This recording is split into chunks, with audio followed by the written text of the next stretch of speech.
Hola, ¿cómo está? Happy Wednesday. Thank you for joining us, folks. Good morning, good afternoon, good evening, wherever in the world, the ARCUK world you are. I'm Robert Nasir. I'm keeping it real. I'm talking to James Valliant, the esteemed James Valliant. James, how are you doing this fine morning? Wonderfully fine. I hope you're doing the same, my friend. Magnificent. I attended a Mexican-American wedding last night, so I'm feeling a little Espanol.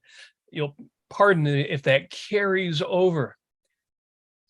It was very romantic. It was very sweet. It was at a Mexican restaurant, very casual. It's funny the different ways that romance and sex can look. And that's what we're talking about today. We are keeping it real. We're talking about sex and the rational man. We've talked about romance before. And when I say romance, I always include sex in that. But when I say sex, I always include romance in that. But we've got a little different discussion going on. Folks, if you're not already members of the Ayn Rand Center UK, well, you've been missing out on a few things. Now, if you joined us for the reality show on Friday, for example, we talked about this unusual case in the UK. A young, unfortunately, autistic gal was arrested for not even calling somebody, but for saying, "You remind me of a lesbian I know, my Nana." And that led to a conversation which you need to be a member for. Now, we had an open forum on Saturday. You might have been there, but from here on out, you need to be a member at that middle. What is that level again? I think it's the silver level. No, I'll take a look. Sorry, I should have known that in advance. We are having conversations on a forum on Saturdays. We're having mock trials on Saturdays. We're having James study group sessions on Sunday mornings. All sorts of activities, which if you are a member of the Ayn Rand Center UK, you're already in on. If you're not, that is why you want to sign up.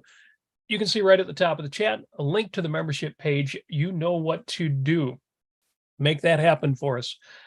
And we're talking about it. We're talking about sex and the rational man and, of course, woman from answers from Leonard Peikoff's collection, Keeping It Real. And James, I want to jump right into the first question because I'm going to relate this back to that Friday discussion. I'm going to relate this back to that Saturday discussion. Man, that was a tough topic, wasn't it? Wasn't it? We took on some really cutting edge ideas there. I have to say, there was a lot of self-disclosure. If not handled well, these questions can be fraught. Yeah. Is it racist to be drawn to a particular race in romance? And in particular, the really the really interesting question on Saturday, is everybody a little bisexual? Are we all somewhere in the middle? Well, I'm not going to say what my answer to that was. You needed to be there, but this coming Saturday, and this hinged right off, this is going to be an ongoing discussion. All of these shows are going to weave together as a fully integrated philosophy should.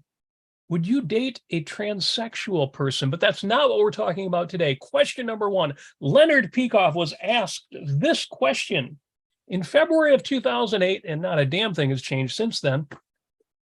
What is the difference between love and rational sex? Now, this questioner goes on. As a teenager having sex, how can I find out what my serious values are? The types of things that are a turn on and the types of girls I'd like. Now, can't I know all this beforehand? Or at least be 90% sure and 90% correct? This is an interesting question because I remember being young and having that combination of really intense, gritty, physical, down-to-earth, connected to reality experiences and all sorts of highfalutin ideas that were completely disconnected from reality. Right. Right. I assume you had at least some of that too, James, because you're very intelligent. I think not just very intelligent people, all of us fall into that. Yeah. Yeah. As a child, long before I ever had a girlfriend, I read literature, I saw movies, I saw musicals from the past, and that really informed me about my romantic ideal. And it sort of helped me develop in my own mind, art and, experience. But long before I ever actually had a relationship with the opposite sex, I have these ideals, loaded up in my head. And so what a lot of people do is just that. They have these expectations and ideals over here, but then the experience in real life, they need to connect dots. And that there is no innate knowledge, ladies and gentlemen. My only preliminary thought here is we have to learn how those two things go together for us and for our chosen partner. Those are both really important aspects of this, and since there is no innate knowledge, that has to be learned and learned through experience. Learned through experience. Yeah, we talk about ground these ideas between understanding objectivism and objectivism through induction. Leonard Peikoff, of course, gives us everything you could want to know. But in this particular question, here's the short answer here. Leonard, now again, the questioner asked, well, can I know this stuff ahead of time? Can I be mostly sure? And Leonard Peikoff answers this way. He says, no, I would say you cannot know all of this beforehand if you are leaving aside rationalism. If you're not trying to deduce from basic objectivist values the type of girl you like and what turns you on. Or even from musicals, I'd add. Yeah, well, I'm going to talk about that.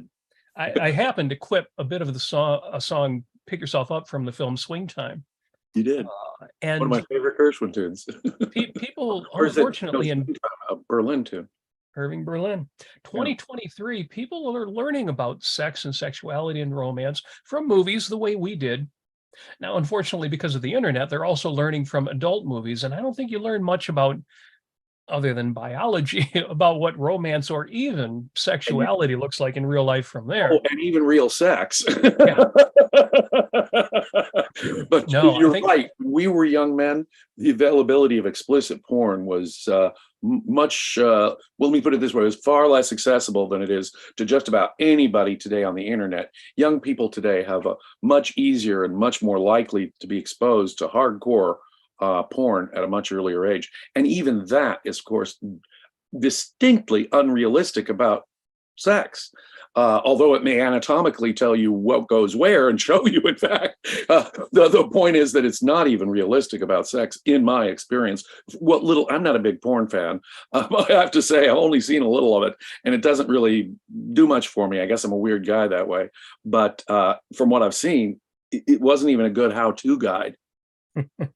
No, it's more like narcotics, which make you feel great in the moment and lead to almost nothing good. But right, we'll get more into that. I just want to go a little further with Leonard Peikoff's answer, because this great comparison that he makes here. Listen to this. Mm-hmm. It's the same thing as, well, can you know what you want in a friend before you start socializing with people? Well, you can in terms of wanting them to be honest, intelligent, and so on, but that still does not define specifically and uniquely what enables you to have a personal liking for a person and want to spend a lot of time with them. So it's a rationalist question. And he wraps up this part of the answer. Even the type of girl you like, you have to induce when you're a teenager. The fact that one girlfriend is blonde might be the thing you focus on, but then the next blonde you date is no good. And the same applies to what you do. So it's absolutely not true that you can figure this all out without experimentation. Absolutely correct.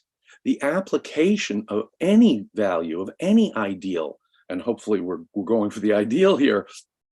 First of all, your ideal has to be connected to reality. So even knowing that that ideal is your ideal will require some experience. But even if you have some clear idea, at least some clear ideas of your ideal, but even beforehand, to see it applying and to actually work it out, is that, I'm afraid we've got to come to know ourselves, and that takes experience. And we certainly, if we're going to be in a positive relationship, have to come to know our partner. But even as a friend, you make such an outstanding point. So much of it is virtue. I mean, absolutely. What I want in a friend is a rational person. I don't want some kind of toxic manipulator. I don't want someone dishonest. The virtue is an important part, but some aspects of it aren't boiled down to simple virtue. They come down to my values, what I like, what I enjoy, my unique perspective on things. And so I can say that there are objectivists, and I think virtuous objectivists in this world, who really wouldn't make the best friends for me. Unlike you, Robert, we share values. We share unique values that are special to each of us, as well as sharing a philosophy that we both virtuously and body. And it's a much more complex issue, and you can't really know that until you've interacted with people, had conversations with people. You can say, yeah, that's the kind of friend I want. That's the kind of interaction I want at that level. And that's going to be different for each of us. Excellent. Yeah, I'm inclined to think, and there's a bit of a thing to be cautious about here, but I'm inclined to think of virtue as prerequisites. Yeah, Honesty and integrity and that productiveness and justice. These are prerequisites to a healthy friendship. But I can meet somebody with all 7 of those virtues and say, great guy, not my kind of guy, not a person I'm going to hang out with. I can admire him. I can say I respect the way he lives his life.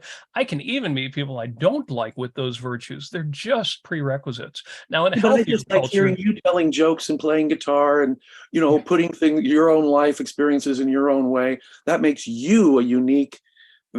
Something, we were not really valuing a person unless we're valuing him on that level as well. And you're right, virtue is an absolute prerequisite. If you're dishonest, irrational, unjust, if you're a dependent, if you don't respect people's rights, those are absolute, I'm sorry, veto, you're out the door. But right? even those are, although they're a minimum condition, they are by no means a sufficient condition for all that I Yes. want from a relationship. Right. Right. Now I've got to give a huge shout out. Apollo Zoo's longtime fan and supporter and interesting guy in the chat as well. It says platinum. So he is reminding me the platinum level of membership. And, Thank you. every level has its perk. That platinum level, that middle level is going to get you in on these conversations, get you in on some of the extras. A lot of things are open to even the most basic level of membership, your Sunday study sessions, the Fountainhead Fiction Club. So folks, it's not that you necessarily need to be putting out 50 pounds a month to access all sorts of good stuff and support the ARCUK. But if you're at that level, those mock trials, those Saturday forums, additional goodies come on, all the more reason to support the institution that we all know and love, the Ayn Rand Center UK. Thank you, Apollo Zeus, who is also in with a super chat.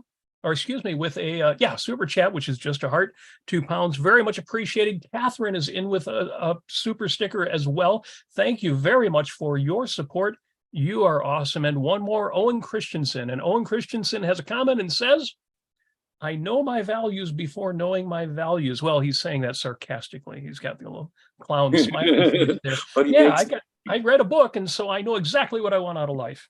That is an outstanding point, Owen. It really is. You can have a generalized idea of some big, broad values, it seems to me, but you can't really know your specific values in that regard until you have had experience and learned about yourself. It takes introspection combined with actual real-world experience. Now, I can see that when you're young, you say, well, I get that in friendship, but when it comes to sex, I know what I know what I like, I know what excites me, I know what I've seen that I'm really drawn to. And folks, if you are young and feeling that way, I get it. I've been there. I know the feeling. Oh, yeah. When you actually start engaging in romance, physical, sexual romance, trust me, it's going to be like every other part of your life. You won't actually know the details. You won't be able to, I'm not saying you're completely ignorant in your thinking, but you won't really know what you want until you've actually engaged, until you've been out in the world. Now, Leonard Peikoff ended his answer with the word experimentation. And this questioner goes on, and you can tell that word kind of, I know the modern word these days is triggered. I can see that this put him in an interesting direction, because he goes on to say, I honestly find it uncomfortable to hear that sex can be experimented with. Well, I can see if you use that word, maybe, but Leonard Peikoff explains. He says, by experimenting, I did not mean engaging in it casually, but within the limits of whatever you have already defined and know. The person has to mean something to you, but you're not yet in a position to say, well, this is my personal choice. All you can say is, I know this is somebody who appeals to me, and for good reasons. Unquote Leonard Peikoff. And I like that. That's it. Can you imagine starting a relationship, having to know absolutely that you are totally in love with this person or that this is the best person for you for the rest of your life? That is not knowledge that can be, that is automatic. There's no innate knowledge, as we objectivists know. And in particular, this is such a complex thing to know. So many factors involved that obviously it's going to require real world experience. But being one of the most important things in life intimacy, sex, romantic love, you should take it seriously. You should take it seriously. It's an important thing. We were talking about old songs, or before. There's a great old song, How Long Has This Been Going On? That is a George Gershwin song. And it's funny because it sort of relates to the person who, they've known women and they've had this, but then they meet someone who they really love and they make out with them. And then he sings the song, right? Oh, wow, this is a whole new dimension of things. How long has this been going on? I finally I told about this before. You're right. How come no one included me in? See, it's when you discover, it's that act of discovery where you say, and I have to relate, this is true for me too. I kissed girls, I even had sex with girls, but when I finally had real, satisfying, emotionally, mutually visible, it's almost like you fall apart laughing, thinking, oh my God, how long has this been going? This is something entirely different. Let me just say something.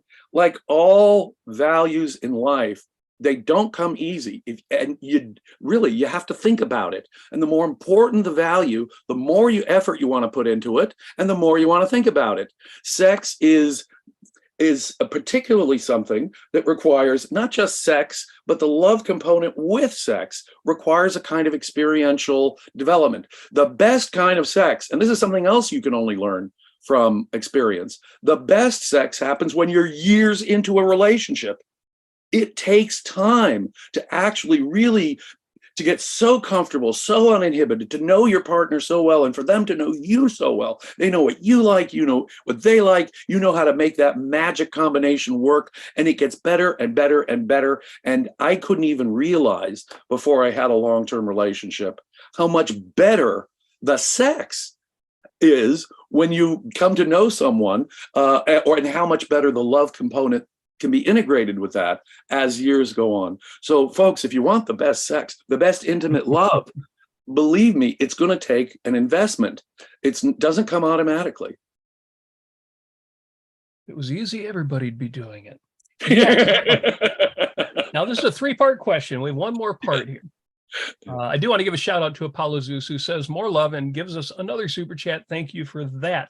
Very good of you. And I would second everything you say, but we're going to get a little more into that. Leonard Peikoff's questioner says, I think I know all or most of my serious values. Let me stop for a second there. When I was a teenager, I knew all or most of my serious values, but I was smart enough at 15, 16, 18, 20 to know, but I don't really know what that looks like in real life. And so let me go on here. But he says, but at the same time, I am young and basically inexperienced, and I haven't had success finding a girl I really want. Does your answer mean... Now, folks, think about this one and see if you can guess what Leonard Peikoff's answer is going to be. Does your answer mean that I am free to experiment with sex with girls that I am not actually in love with? Okay, I've given you long enough. Let me give you... And I think we give them hints along the way, too. Yes. And like many of Dr. Peikoff's answers, this will be, the whole answer will be a bit of a journey.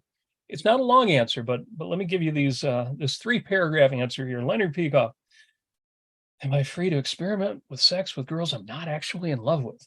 It's like he's looking for a license, right, or an excuse. Well, and happily... permission from a moral authority? Really? That's what it feels like. For our young questioner, Leonard Peikoff says this with an exclamation point. Yes, you do not have to be in love with a girl to pursue a sexual relationship. There's a very big difference between love and rational sex. With rational sex, the person has to be a major value to you. We're speaking as an adult here. It's someone you can say is a personal but rational value to you, not just any casual person you meet in the street or that you found at a party. Whereas love, in Ayn Rand's definition, means a person who is an irreplaceable value to you, not just a high value, but someone without whom your life would never be the same if you were to lose them. That is an infinitely rare situation. So sex is the expression of a strong value. Now, to add to that, and this is a person without whom my life wouldn't be possible, it's not inherent in sex as such. And what you have to do is see real value that you respect. To put it more broadly, you have to know your own personal, serious values, not just Galt's virtues, in order to engage in proper sex. Now, unquote Leonard Peikoff, doesn't that blast the false dichotomy of either I need to be once in a lifetime deeply in love, say the Christian Right. idea of virginity until marriage, Right. versus, oh, well, I'm still figuring things out, so I can do anything I want. Anything. Exactly. I mean, the person doesn't matter at all. I'm not looking for spiritual values at all. I'm not looking for a serious long-term relationship. No. If Look, as I say, the best kind of love and the best kind of sex involves a long-term commitment. Trust me on this. On experience, I have the experience on this. Involves a long-term commitment. So what we're looking for is a serious value, a pinnacle value. Hopefully, this rare thing that can happen, but unfortunately doesn't happen for everybody, to find a pinnacle value, a value so high and that's what romantic love can be at its best. It is this pinnacle, supreme value that after you've gotten it, you cannot imagine your life without it. Your life would be laid waste, a desert in some significant way without that person. That's what romantic love can be. And frankly, that's what we should aim for.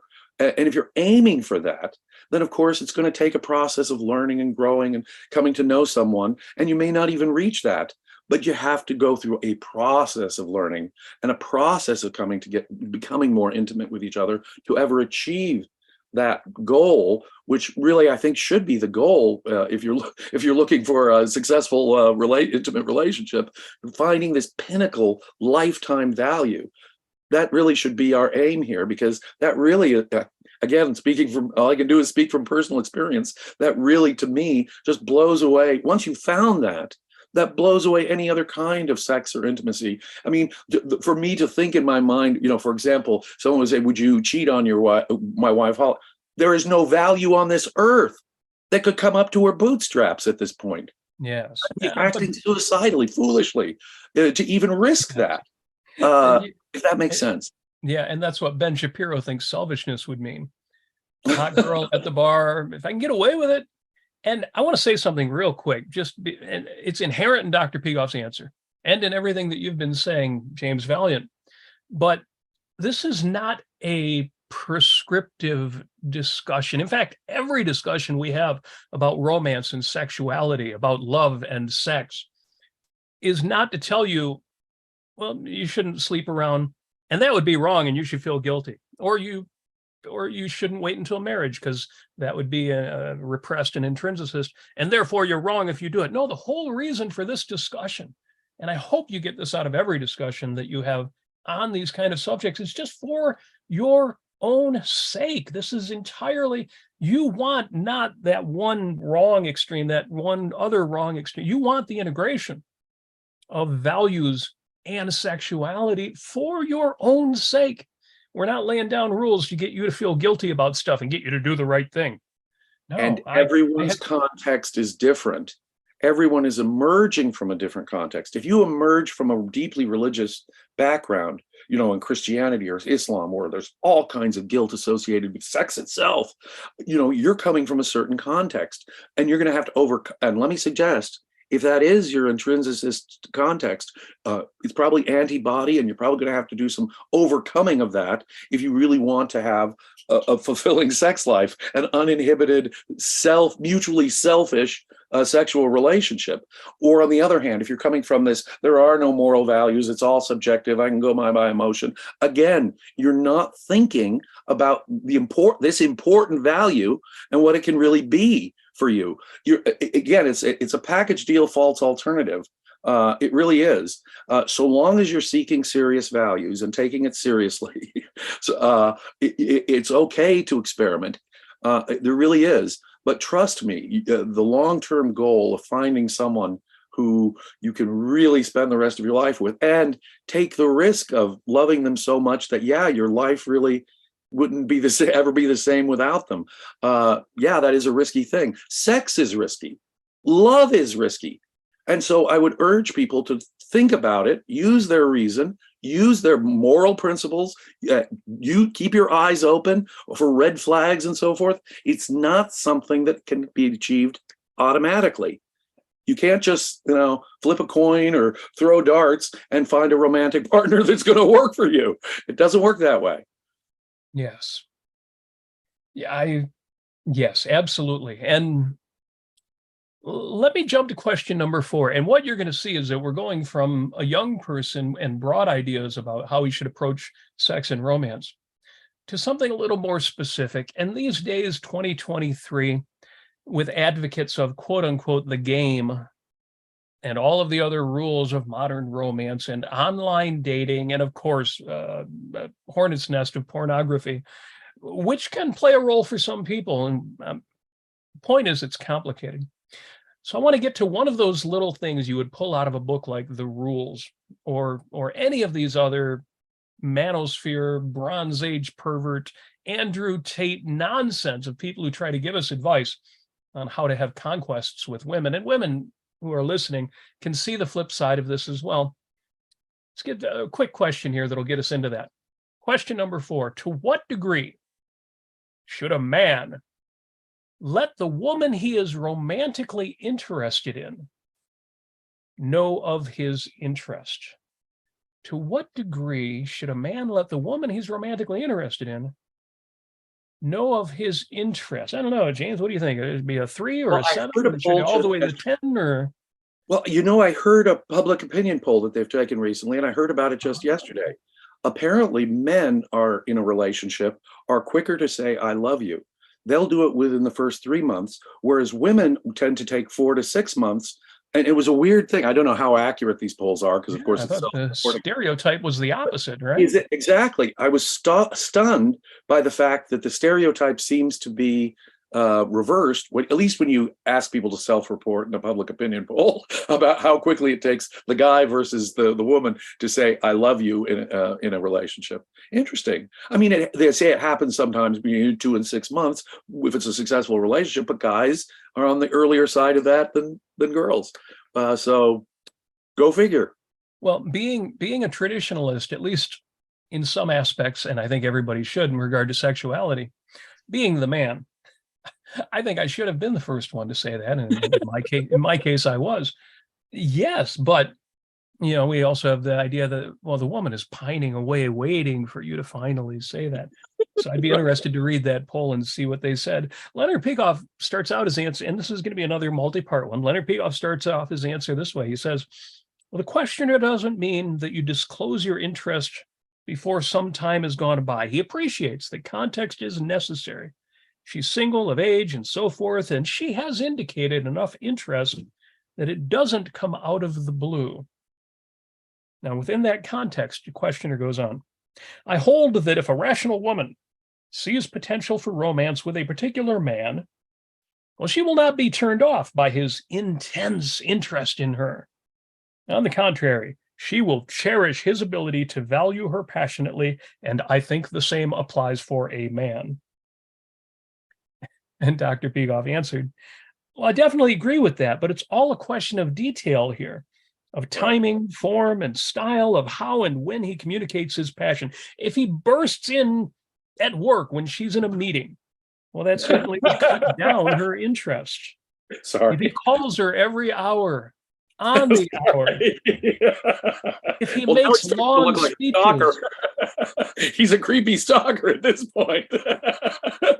Well, yeah, Dr. Peikoff goes on to the point of saying, if it looks like rape is imminent, if that's what you mean by expressing an intense interest, well, definitely won't work.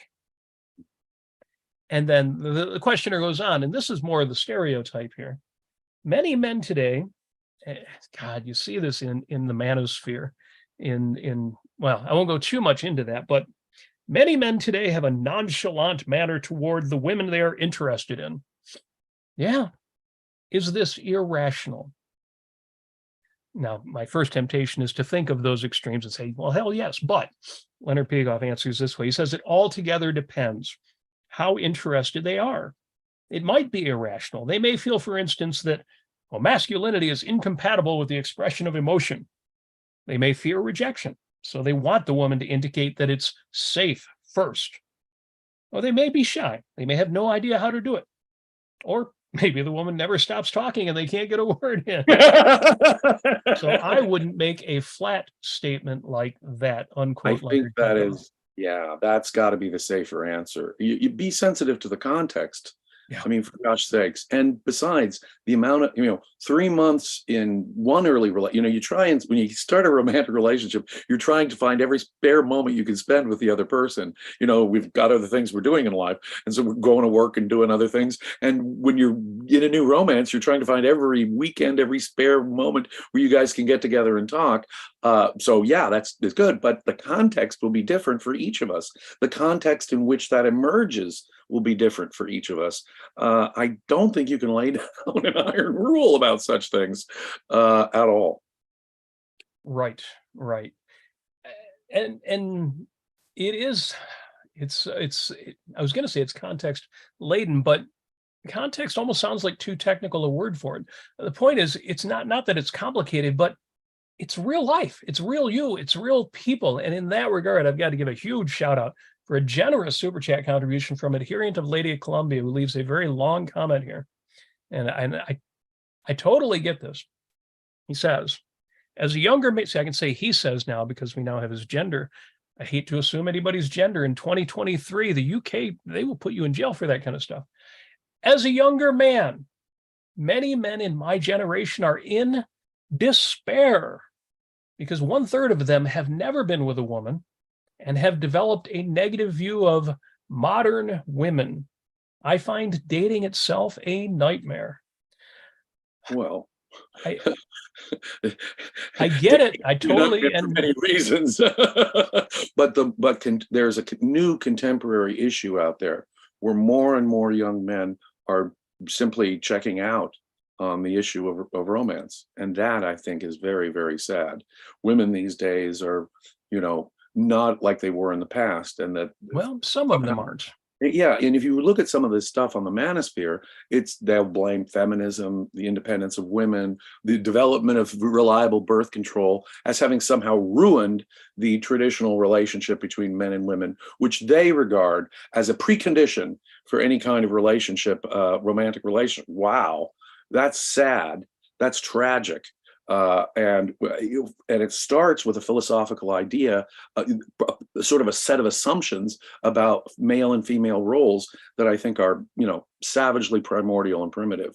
But, in a world in which the old religious traditional values are being questioned, and no one has stepped forth except people like Ayn Rand to provide us with a positive set of ethics and values, it looks like, there really is no other alternative. It seems like it's either pure physicality or this old, go by tradition, and can't have sex until you're married and you're sure you're in love with this person.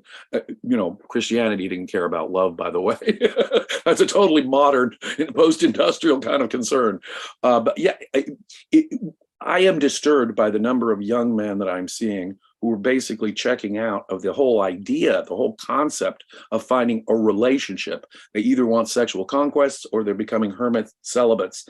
And that's tragically sad.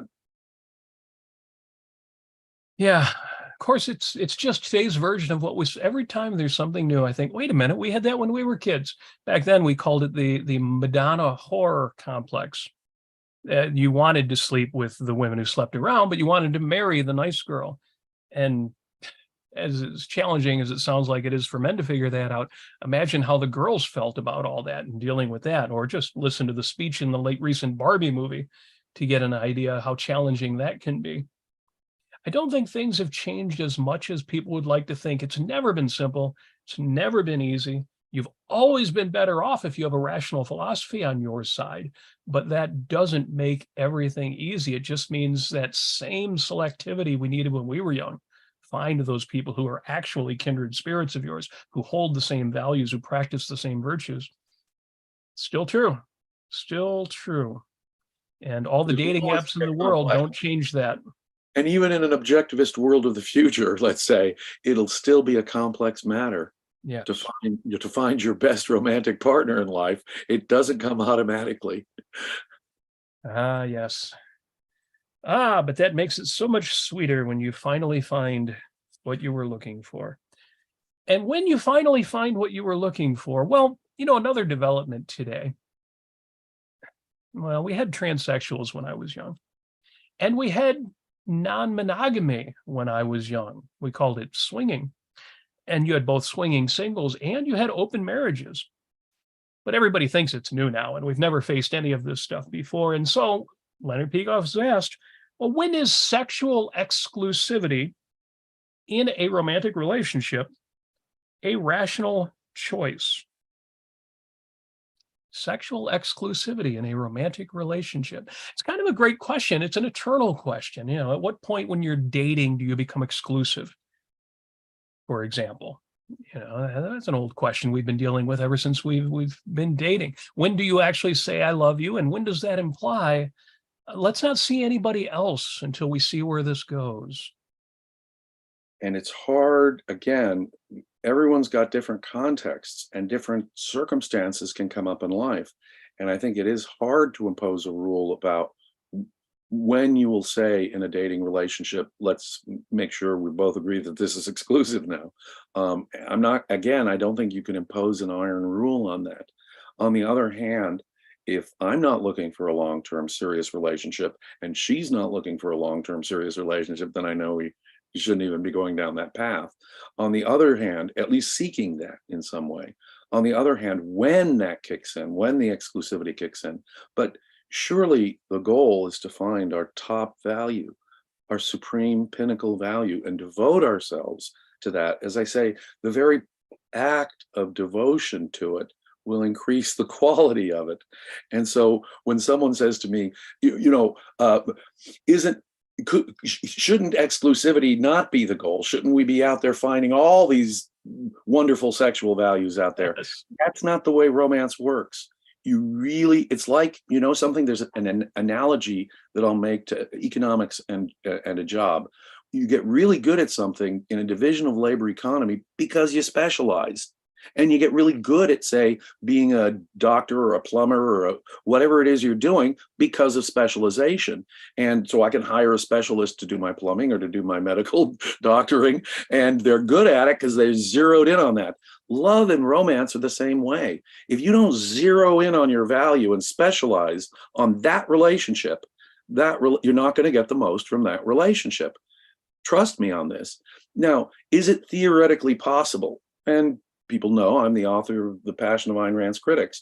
Is it theoretically possible to have two really top values in your life where you'd consider an affair or even a polyamorous context? Again, I can't prescribe rules about that for people. All I do know is that from my experience as a younger person, when I have had the experience of having relationships with more than one person, and I have, it's exhausting to do love right. It takes a lot of energy, a lot of commitment, an entire emotional focus, and it's really difficult. Frankly, it's exhausting enough to try and do a relationship with one person right. I know it's hard for me to imagine having the kind of energy, emotional energy, much less physical energy, to really do it seriously and do it properly with more than one person at a time. That in itself, it seems to me, is a challenge, given the fact that specialization is what makes it the best. It's funny that you say that because I've often thought that there are reasons why a man can't properly be with more than one woman. And if you consider just the sexual aspects of it, women are capable of so much more sexually than men are. And I won't go into the details, but no. It seems obvious that no, it should be one Don't woman ask with me to go several into men. the details on this one. And yet, the flip side of that, I shouldn't use words like flip side in this conversation, but the other side of this is that because of what women are, and specifically because of what women's vulnerabilities and what their sensibilities in terms of intimacy are, the last thing a rational woman wants is more than one man at a time. Well, even think if about it. you She were was to open a marriage, yeah. it would have to be the case where you're setting one aside sexually, not necessarily romantically. I don't see any other way to do that. Now, I'm a big fan of Robert Heinlein. He's come up before. We know Heinlein was a big Ayn Rand fan, Oh, yeah. but he was And he had famous for very, having, very liberal views, one might yes, say, on the subject of sex, indeed. yes.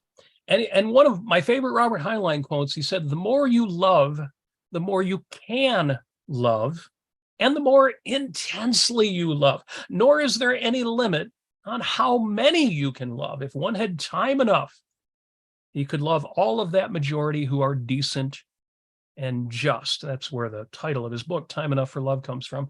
And I absolutely agree with that, except Yeah. if you want to take that to the level of a sexual relationship. See, that's exactly it. I'm going to love every value, human value that I can love, and love them appropriately and love them as much as I can.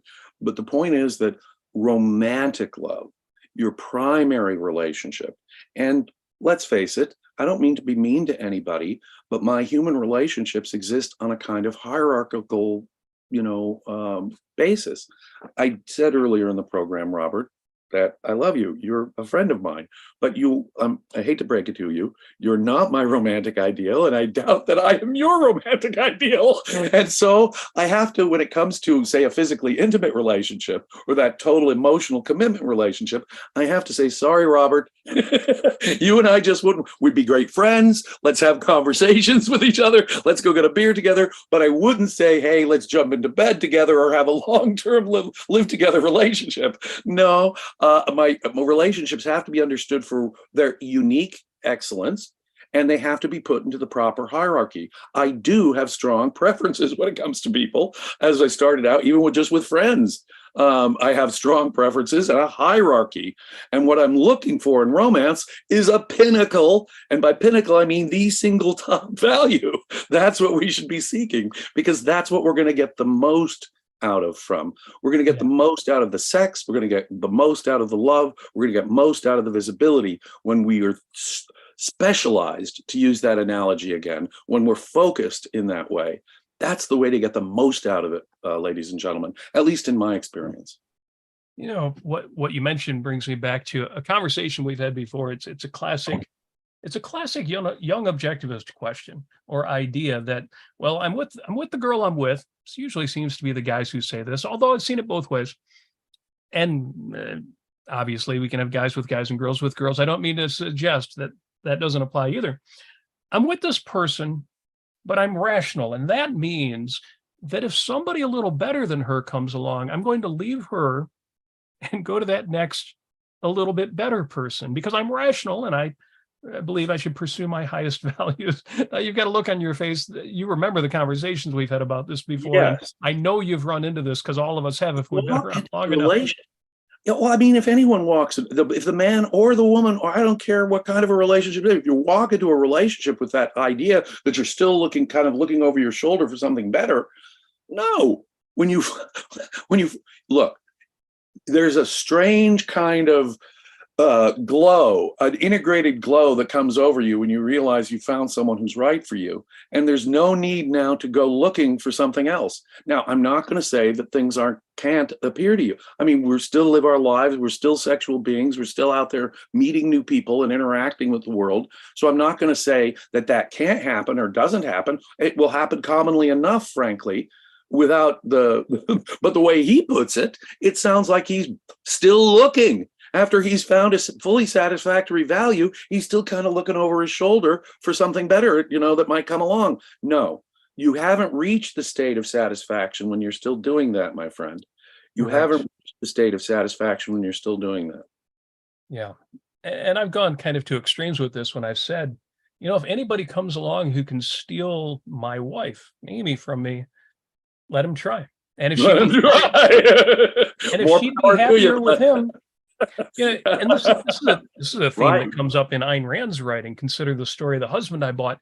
If she would be happier with somebody else, let her go. Now, I can say that with a certain amount of bravado, because what I know is this: nobody else can have with Amy what we have, because we have built something, and they can never catch up with what we have built.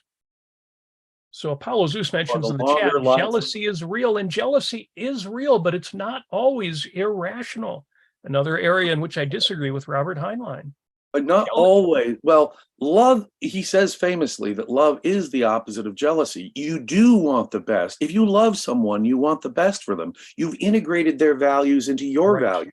What's bad for them is bad for you, hurts you. What's good for them is good for you, and you feel good about it. And so if it truly did circumstantially become a situation where Holly found someone that would be a higher value than me, absolutely. It is my selfish love for her. Let me repeat, it is my selfish love for her that would make me send her away to that higher value. But you make a really excellent point. The longer you've invested with the same person, it's not even conceivable that someone could even develop the layers through the decades that Holly and I have developed, the layers of understanding and visibility and intimacy that we have with one another. I just can never, from my own perspective, I don't think I could ever have a relationship with another person that could be half that deep. I'm already far too old to have any other kind of relationship that could be half that deep. And besides, every relationship, the real reason why mostly jealousy is a bad idea. I think you're right. There are contexts in which it makes perfect sense. But the reason why I find such sympathy with Heinlein's comment here, the truth is that a relationship between any two people is as unique as their fingerprints. To be jealous of what two people have is to be jealous of something you simply cannot have. They are speaking a different language all their own. Their universe is unique to those two people. To be jealous of that interaction, of those two minds and souls and values, is to be jealous of something totally incapable of achieving on your part.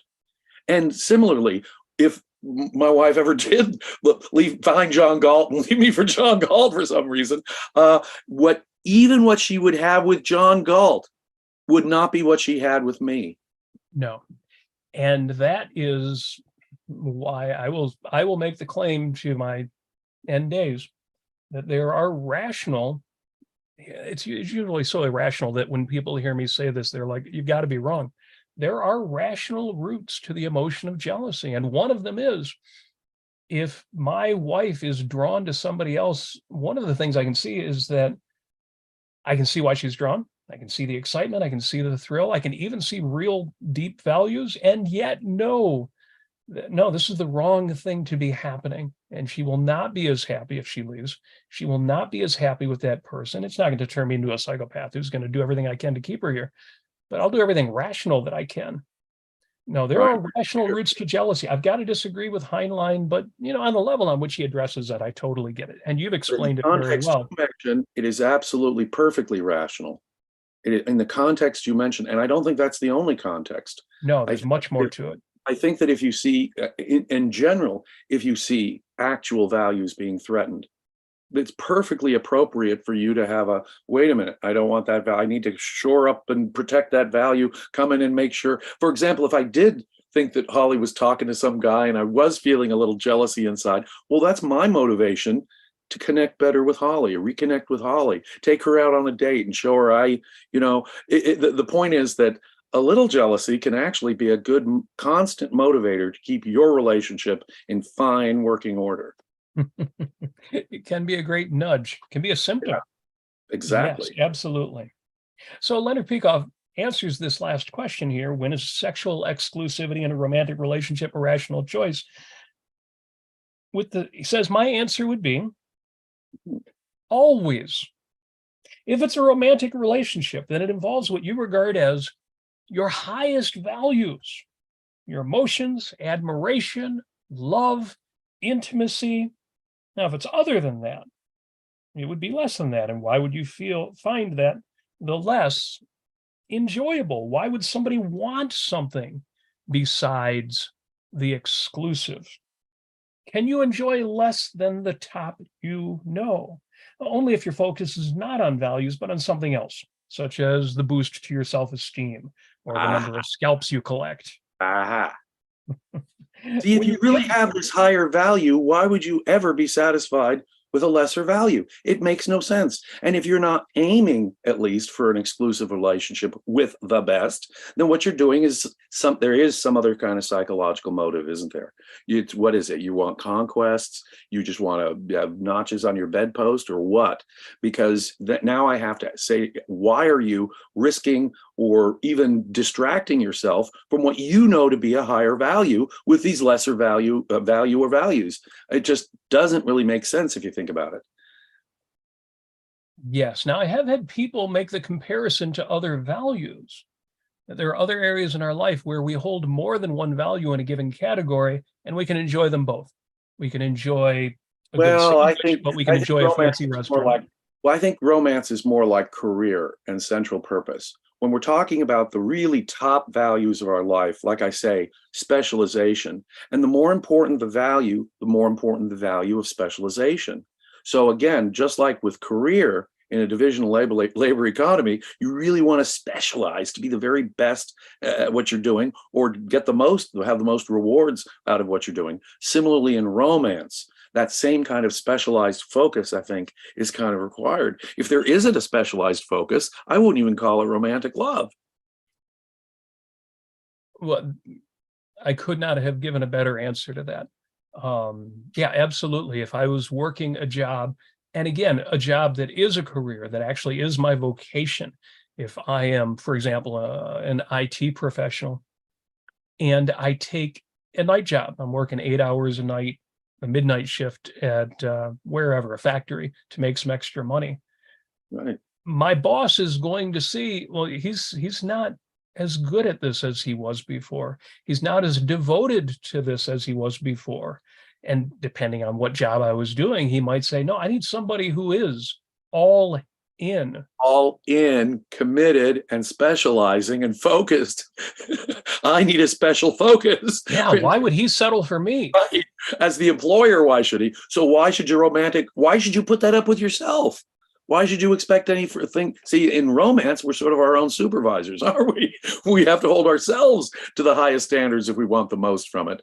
Absolutely. So it's not like, tonight I'm in the mood for steak and tomorrow I'm in the mood for fish. It's not like tonight let's watch a comedy and tomorrow we'll watch a more serious romantic film. No. It's not like those other values where you can have, a whole list of almost co-equal or different values, which you can just sort of put in in fact, variety in that sense is a value. So if I were to say about food or movies, I would say have a variety, because you don't have to choose, you don't have to specialize. But when it comes to your central purpose in life, and when it comes to the most important relationship in your life, let me suggest you're not going to get the most out of it unless you're very focused and specialized.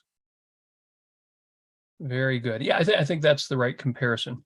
Now, Dr. Peikoff does address the hypothetical, well, what if I meet two people who are of the same value to me and I can't choose? And he addresses that in the book. And folks, if you've got the book, or if you want to listen to the podcasts at peikoff.com, you can find the answers there, although the website is still a little wonky. If you need an index to the answers to these questions, go to robertnasir.com/objectivism. I've got a copy of the old index on there. But skipping aside, because I think he blows apart that one pretty quickly. Well, I've met two women who are exactly the same, or exactly the same value. But he does say this, again, quoting Leonard Peikoff, it can, however, seem so in some circumstances and for a short time that there are two irreplaceable values in your life. I'm not going to say it can never happen. I think that there are rare contexts in which it could conceivably happen. One person has one value and the other has another, and they're both crucial to you. But I think that in any legitimate sense, it's totally rare for practical purposes. In the normal case, if you claim two are the same and have an affair with both of them at the same time, one of them is going to fade. The differences are going to come up, and you'll soon see that one is more suitable for you than the other. And then he ends his answer this way. He quotes the poem by Tennyson, Enoch Arden. He explains it. A woman's husband goes to sea, and she's told he's dead. She loved him deeply. She falls in love with another man, and then the husband comes home, and now she's totally in love with both of them. Now, I would certainly say in those circumstances, Well, it's absolutely proper to have sexual relations with both of them, but I would predict that at a certain point, one or the other is going to emerge. She's going to think, oh, I didn't remember how great this guy was, or I didn't remember his problems. Right. Someone, Either way, I don't think someone it's may have going to be negatives and permanent. someone may have better positives. Both are Yeah. possible. And again, I have to say, Now, for I my think your own comparison to a personal, career, to a job, to a yeah, vocation. and again, I have to say, again, from my own personal experience, I think that's true. Even if you are dating two people at the same time, you clearly, one value will start out stretch. Secretariat will start getting furlongs ahead of the other horses in the race. Let me put it that way. I totally agree with Leonard here. And besides, our goal is to find the pinnacle value. So even if you find yourself in one of these rare kind of circumstances, and I do agree with Leonard, these rare circumstances are out there and do occur, but they are relatively rare. But even when they do occur, I have to agree with him. One is either going to shine so much more brightly, or the other is going to start fading much more rapidly. And I think that tends to be the reality. Again, I hate to do this, and this is like the third time I've done it, but from what I've seen in other people, my friends, and what I've experienced in my own life, Leonard is right on the money here. Yes. And as we get close to the top of the hour, I really want to reemphasize the point that, again, we're not laying down prescriptions. If you're a good objectivist, this is what you're going to do. The reason to follow the conclusions you reach from objectivism is for your own sake. What I want for all of you, what we want for all of you out there is love and sex and romance and the integration of those. That is what you want. You want real values in your life. That's where the passion, that's where the incredible sexiness, that's where it's all going to come from. Is Better actually living sex, your values. better love, better visibility. The promiscuous person who's sleeping around, sleeping casually, having a bunch of just one night stands, I can tell you right now, they're not having the best sex, nor are they having the most fulfilling emotional connection with someone. Right. If you want the most out of romance, both physically and spiritually, you cannot take it lightly. It's got to be a matter of serious values. That I do know. Yes. If you want a shorthand for it, the way I put it in my own mind is, a rational man wants the night before, but he also wants the morning after. I don't see why you would settle for just one or the other, or anything less. Exactly. Or exactly. Settle for So, nothing less. Don't leave anything on the table, friends. yes, exactly. Exactly right. Now, James, on a whole different subject, coming up in just half an hour, you have mentioned before, and some folks who've been involved in meetings, part of the ARCUK, have heard this before. When are we going to talk about fantasy? And of course, we're talking Heinlein, so even science fiction, but especially fantasy. Lord of the Rings, Middle Earth, and that conversation's coming up. Folks, if you're on the Ayn Rand Center UK channel, and you are, because that's how you're hearing us, in a half an hour, the Daily Objective addresses the question of Middle Earth. An objectivist travels through, James, that's going to be so cool. An objectivist travels through Middle Earth. So I'm looking forward to that conversation, folks. Do not miss that at 5:30 UK time, 12:30 our time. What would that be? 9:30 where you're at, James? That's early. Yeah. And then, and I'll be back for this one. We'll be on the panel as we discuss during the reality show, 6 o'clock UK time, 1 o'clock on the East Coast, 10 o'clock on the leftist coast, on the West Coast. The end of WeWork. Well, WeWork is facing trouble. They are worth, as a corporation, they are worth 1/100th of where they were at the peak. Companies in trouble, could be going away. I don't know. Will Razi Ginsburg have to relocate his office? I think he uses shared spaces for that. As usual, the reality show will discuss 3 different topics, including happy birthday to T.E. Lawrence today. This is going to be a good conversation too. Folks, thank you for joining us. Please support the Ayn Rand Center UK by going to aynrandcenter.co.uk and becoming a member if you're not already, or just keep those super chats and those contributions coming in. James, we know we want our listeners, our viewers, to have both reason and passion in their lives. And that means they need love and they need sex, and never the two shall be sundered. You don't have to be deeply, irreplaceably in love to get out there, find romance, find sexuality, live a passionate life. Couldn't have said it better, my brother. Thank you, Thank folks. We'll do this thank you for again. the show. You Yes, really we put together a great program today. And folks, if you do find value in this, yes. I can only urge you once more to become a subscriber, a paid subscriber, at whatever level you can afford. We're doing important work here, improving the world. And if you think that's true, if you think it's important to create a worldwide community of serious students of objectivism and like-minded people, and this discussion, then please, please support our work. If you understand egoism properly, you know it's, and if you think this is a value, then pay value for value here. Let's make this a trade relationship and let's improve the world that we live in. You know, it goes along with the idea of you want love and you want sex. Right. You want passion, you want romance. Well, Right. you can also save the world and have a great time in the process. So there's another great mix for you. Join the Ayn Rand Center UK, support what we do, save the world, and have a great time in the process. James, thank you very much. Another great conversation. Yeah, thanks. Best premise.